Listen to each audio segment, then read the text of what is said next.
मा नोंथाङा मिथिगौ नामा दि राष्ट्रपति भवननि सिङाव हाबा जानो थांगासिनो दङ? बे जाबाय पुनम गुप्ता।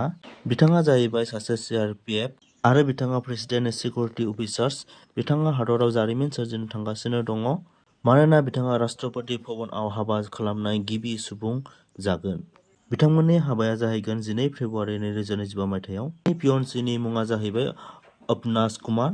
बिथाङा आथिखालाव जम्मु काश्मीराव CRPFनि एसिस्टेन्ट कमान्डेन्ट महरै दङ। हाबाया जागोन मादार टेरेसा क्राउन कमप्लेक्स, जाय राष्ट्रपति भवननि सिङाव दङ।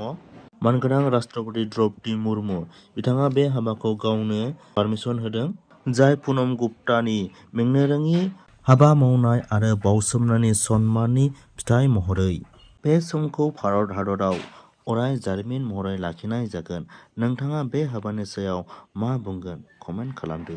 जुदि नोंथाङा भिडिअखौ मोजां मोनबायबा लाइक खालामदो, शेयार खालामदो आरो बेबायदि मोजां भिडिअ नुनो थाखाय नोंथाङा चेनेलखौ साबस्क्राइब खालामदो। गोजोन्थों।